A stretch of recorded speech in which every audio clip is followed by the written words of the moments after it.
কিন্তু বিজেপির ভাষায় বলতে গেলে যদি হিন্দু মুসলমান করতে হয়, পশ্চিম বাংলার হিন্দুরা বিজেপিকে চিনে রাখুন, বিজেপি আপনার পার্টি নয়, বিজেপি বাঙালির পার্টি নয়। বিজেপি মাছ মাংস খেতে দেয় না। এই দেখছেন না, কদিন আগে ময়দানে চিকেন প্যাটিস বিক্রি করছিল দুজন গরিব প্যাটিস বিক্রেতা, তাতে হিন্দুও আছে মুসলমানও আছে, দুজনকে গিয়ে কিভাবে মারধর করেছে।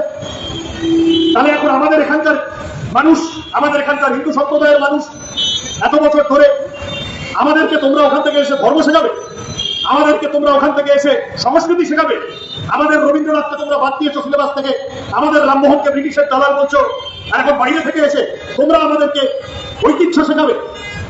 আরএসএস বিজেপি দেখবেন সব বাইরে থেকে। আমি মা কাকিমাদের জন্য বলছি, নীল ষষ্ঠী, অন্নপূর্ণা পুজো, শীতলা পুজো, শ্যামা পূজায় দেখবেন আরএসএস এর কোনো আগ্রহ নেই। ওখানে ওই ইম্পোর্টেড দেবতা আনতে হবে এবং তার পুজো গুটিয়ে জোর করে করাতে হবে। এই আরএসএস বিজেপিকে বাংলায় ন্যূনতম জায়গা দেওয়া যাবে, সর্বনাশ করে দেবে। তৃণমূল এদেরকে বাড়তে দিচ্ছে, আমি যা বলে কথা শেষ করব, তৃণমূল এদেরকে বাড়তে দিচ্ছে তার কারণ এটা তৃণমূলের লাভ আছে।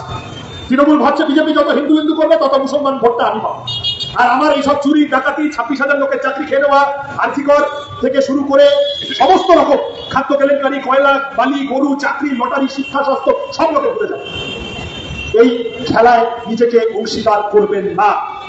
রুজি রুটির কথা রাজনীতির মূল স্রোতে ফিরিয়ে আনি চলুন। আপনি পাড়ার চায়ের দোকানে বসে সিপিএম এর সমালোচনা করুন, আমরা শুনবো, বিতর্ক করবো, আমাদের ভুল হলে মাথা পেতে মেনে নেব, কিন্তু সেই সমালোচনা হোক রুজি রুটির প্রশ্নের উপর দাঁড়িয়ে। কৃষি ভালো না শিল্প ভালো, এই নিয়ে অনেক বিতর্ক হয়েছে, আরো হোক বিতর্ক। হিন্দু ভালো না মুসলমান ভালো, এই বিতর্ক বাংলায় চাই না। বাঙালি ভালো না বিহারি ভালো, এই বিতর্ক পশ্চিমবঙ্গে চাই না। উত্তরবঙ্গটা ভালো না দক্ষিণবঙ্গটা ভালো, এই বিতর্ক পশ্চিমবঙ্গে চাই না। বাংলার মানুষের জীবন জীবিকা, অন্ন, বস্ত্র, বাসস্থান, শিক্ষা, স্বাস্থ্য, কর্মসংস্থান, রুটি, কাপড়া, মাকান, পানি, বিজলি, সড়কের কথা বাংলা বাঁচাও যাত্রা বলছে। যত বলছে বেশি, শুনছে তার থেকে বেশি। যত বলছে মানুষের কথা শুনছে।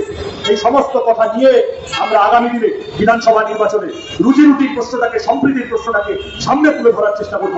এই কাজে আপনারা সকলে সামিল হন। আপনাদের সকলকে আমাদের পাশে থাকার আবেদন জানিয়ে আমি আমার কথা শেষ করছি। নমস্কার।